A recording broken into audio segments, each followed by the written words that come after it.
4 amazing jet cars to show you. And front-engine top fuelers, baby. We've got our front-engine top fuelers, including the lady that just locked up the championship and won the reunion one more time. She's going to be a part of that show. Terry McMillan. Terry McMillan, 16th. Yowza. Mike Salinas is 15th. 14 is Sean Reed. Terry Haddock is number 13. As we move on up, Blake Alexander's 12, Scott Palmer 11, Troy Buff 10, and Richie Crampton is number 9. The quick half starts with Billy Torrance at number 8, then Doug Coletta 7. Leah Pritchett's Chrome car is 6. Tony Schumacher's Army car is 5. And Tron Brown sitting number 4. Brittany Force, the reigning champ, is 3rd. Steve Torrance, the current point leader, is 2nd. And Clay Milliken trying to make ground, and he basically made 1 point. But he's number 1, 3.699 to 327 miles an hour. We've got jet cars rolling up here, ready to fire up here. And Nate Hershey, who has made his way up from the starting line, is going to talk a little smoke and going to talk a little thunder and going to talk a little jets. And right behind them are the nostalgia cars.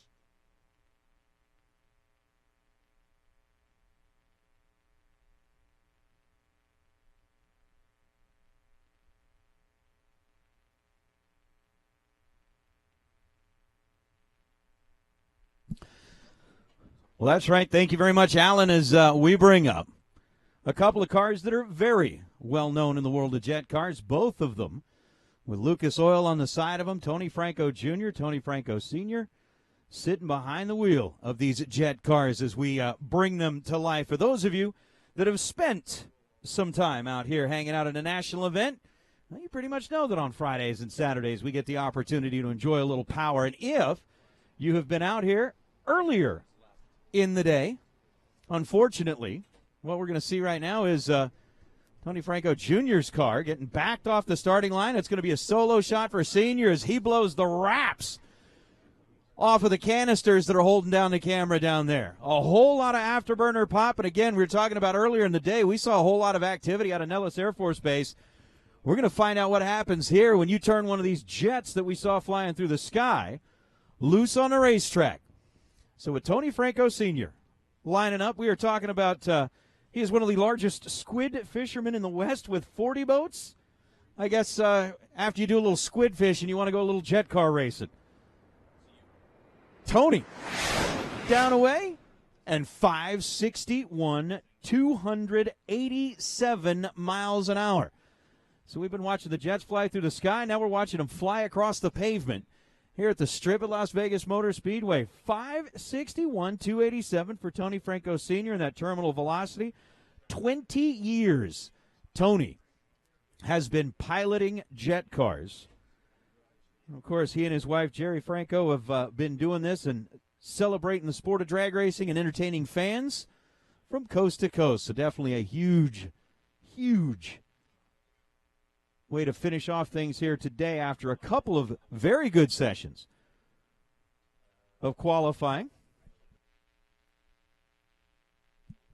So we are not done yet. That was the first of what was going to be 2. We've got 2 more lining up back here. And before you disappear, we have got some nostalgia top fuel cars that we are going to round out here. If we're talking about the Legends Tour, we're talking about celebrating kind of that blast from the past. We've got that coming up, but there are 2 more jet cars sitting back here, including El Arabi and more. We're rolling out the very next one.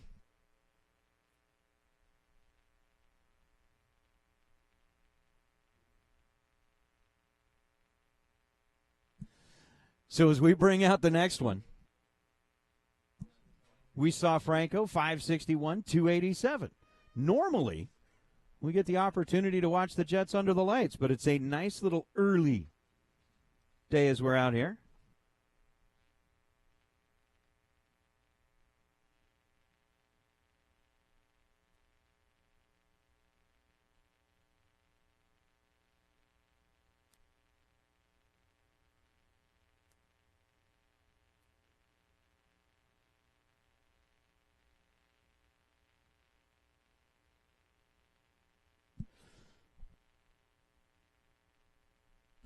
So the next up is going to be Timothy Smith, It's the American Freedom Fighter Jet Dragster. It is a tribute that is dedicated to the military and first responders who are battling with that PTSD during and after their service to our great country here in the United States of America. The American Freedom Fighter was created due to a personal experience with Timothy's longtime friend, Jessica Cooper, who felt that it was her duty to enlist in the Army and serve in Iraq. On Jessica's second tour in Iraq, she and her squad fell victim to one of those roadside explosive devices where they suffered many casualties, and Jessica was severely injured, had a major trauma to her head and jaw, and has endured many surgeries to correct her injuries with minimal results. And as a result of that, they decided that they needed to get out and do their part to bring a little bit more awareness to the struggle of some of our soldiers who have gone out, bravely fought, and defended our freedoms and have paid a tremendous price for that. So with this, the American Freedom Fighter Dragster, Jet Dragster, is rolling out here, and again, just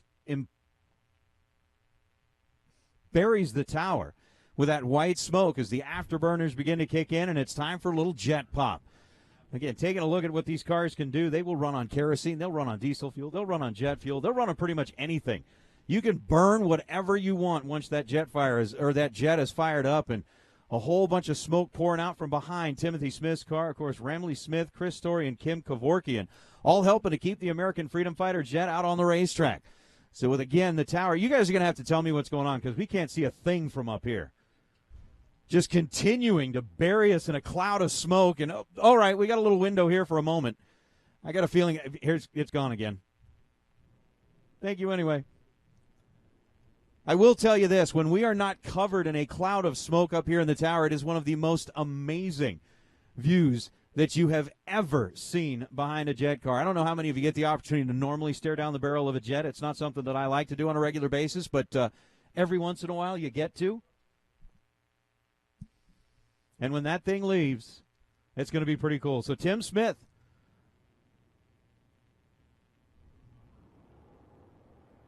in, set, off, and gone.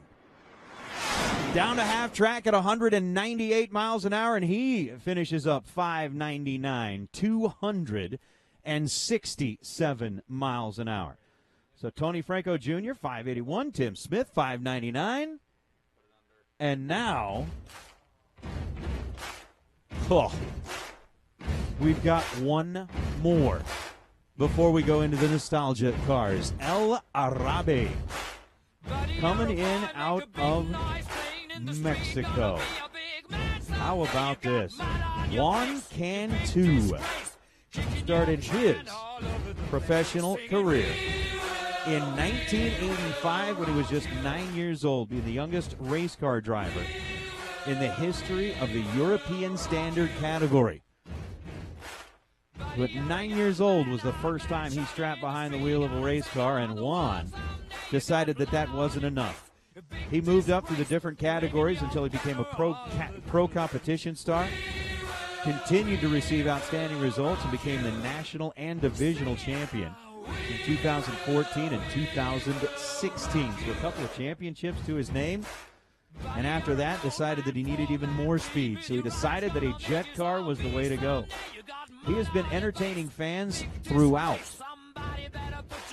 the great country of Mexico and has come up here recently to have a little bit of fun in front of the great fans of the National Hot Rod Association. He's indicated that this is something he definitely wants to get more involved in, and the showmanship between he and his team are evident. I mean, everything from the uniforms to getting out there, absolutely wiping off the tires. I don't know if it's going to make much difference here. You got a jet car, and I don't know that traction is really all that big of a deal, but still, you got to make sure it's absolutely right. I mean, come on, a full-size semi-truck to pull the jet car out there? You can't weigh that much. Right? Couldn't weigh that much. Essentially, El Arabe, the dynasty has returned. The legend continues here since 2017 and 4. Jose Cantu. Let's see where we're at. Take a little extra time before they go ahead and fire up their car. Talking again about pulling a jet engine, strapping it between the rails of a dragster and deciding that this is going to be a whole lot of fun. He set a speed record, 275 miles an hour, 5.93 seconds. He was running that Pro Comp category. got the NHRA International Jet license that he picked up in 2017. And again, looking right down the barrel of that jet dragster when it first fires up. It's one of those things where it looks